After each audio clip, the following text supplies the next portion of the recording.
Everyone, कैसे हैं आप। तो this is class 5th of our state PYQ series, जिसमें लास्ट क्लास के अंदर हम 110 तक क्वेश्चन डिस्कस कर चुके हैं। तो चलो आगे क्वेश्चन डिस्कस करते हैं। हमारे पास दे रखा है in the complex the number of oxygen atom used by each NO3 negative to coordinate the metal are। Simple सी बात है, जो आपके पास NO3 है आप उसकी डेंसिटी चेक कर लें। And this is a bidentate ligand, bidentate है तो कितना हो जाएगा आपके पास में कोऑर्डिनेशन, दैट इज 2। नेक्स्ट देखते हैं, that is which of the following order of energy of molecular orbital of N2 is correct. इसमें आपको क्या समझना है, N2 मतलब इलेक्ट्रॉन कितने हो जाएंगे 14, क्योंकि एक में कितने होते हैं 7 होते हैं, तो दो में कितने हो जाएंगे 14 इलेक्ट्रॉन। तो 14 इलेक्ट्रॉन के ऊपर ये डिस्कशन कर रहा है। आज 14 के ऊपर बात करिए, कल को ऑक्सीजन के ऊपर भी दे सकता था। क्लियर है, तो आपको दोनों का आइडिया होना चाहिए। अगर आपके पास में जो नंबर ऑफ इलेक्ट्रॉन्स है, नंबर ऑफ इलेक्ट्रॉन्स अगर ग्रेटर देन 14 है, मतलब O2 वगैरह की बात चल रही हो, ठीक है, ग्रेटर देन 14 है, तो आपके पास में जो एनर्जी का लेवल होता है, ऑर्डर होता है, वो कुछ इस तरीके से होता है। सबसे पहले आता है आपके पास में sigma 1s, then come sigma star 1s, फिर आता है sigma 2s, sigma star 2s, फिर आता है हमारे पास सिग्मा 2pz, पाई 2px, पाई 2py। अब इन्हीं के एंटी बॉन्डिंग शुरू हो जाएंगे, that is pi star 2px, pi star 2py, then comes your sigma star 2pz। ठीक है, और इस तरीके से आपकी एनर्जी इंक्रीज होती रहेगी। इनकी एनर्जी इंक्रीज होती जा रही है कंटिन्यूसली, इनके बराबर होगी, ठीक है, बराबर है, और फिर इंक्रीज हो जाएगी।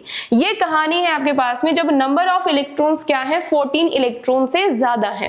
अगर आपके पास में इलेक्ट्रॉन्स जो है, नंबर ऑफ इलेक्ट्रॉन्स जो है that is less than or equal to 14 electrons, आपको क्या करना है, छोटा सा चेंज करना है।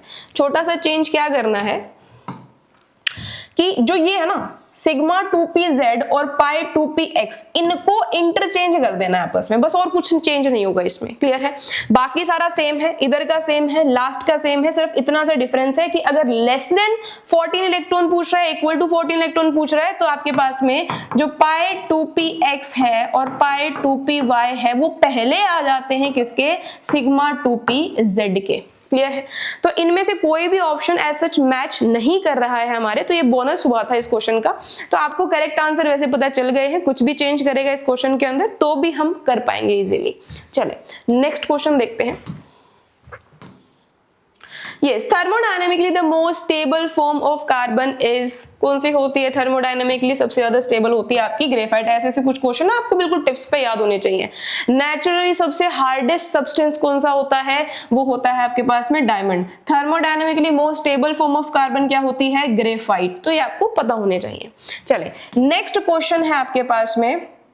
आपको पहले तो रिएजेंट देखते क्लियर हो जानी चाहिए। चमकता वो दिख रहा है Hg2 पॉजिटिव, तो ये आपके पास है कुचरॉफ रिएक्शन।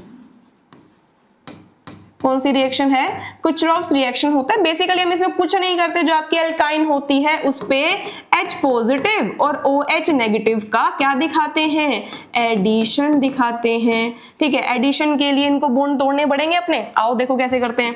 तो CH ट्रिपल बॉन्ड CH, ये क्या करेगा, एक बॉन्ड टूट जाएगा, एक पे नेगेटिव आ जाएगा, एक पे पॉजिटिव चार्ज आ जाएगा। क्या ऐड करना है आपको, H पॉजिटिव और OH नेगेटिव का एडिशन दिखाना है। Opposite charge attract each other, negative positive के साथ बॉन्ड बना लेगा, पॉजिटिव नेगेटिव के साथ बॉन्ड बना लेगा, तो क्या आएगा, CH के ऊपर क्या आ जाएगा, OH डबल बॉन्ड CH2। कैसी फॉर्म है, टोटोमेरिज्म याद है ना, कीटो इनोल फॉर्म, इनोल, तो ये है आपके पास में इनोल फॉर्म।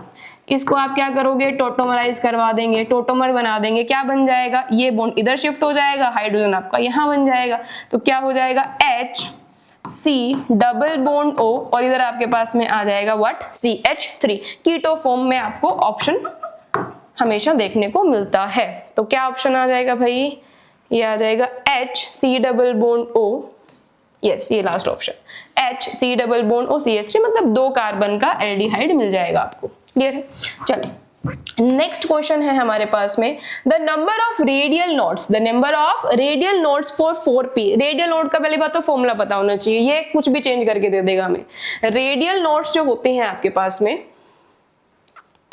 सिंपल सा फॉर्मूला है, that is n minus l minus 1।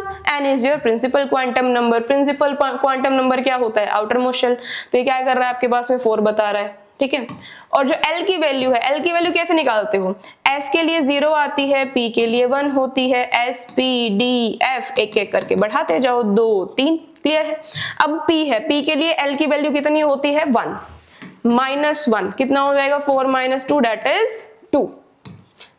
तो बस सिंपल सा सवाल था, ऐसे आप कर सकते हो। तो आई होप आपको ये वीडियोस जो हैं बहुत इंफॉर्मेटिव लग रही हो, थ्योरी भी आपकी कुछ कुछ कवर हो रही होगी। तो आपको PYQs को बहुत सीरियसली लेना है, सारे PYQs को कवर करना है बेटा। आपकी जो प्रिपरेशन है वो बहुत अच्छे लेवल पर हो जाएगी फिर। Thank you.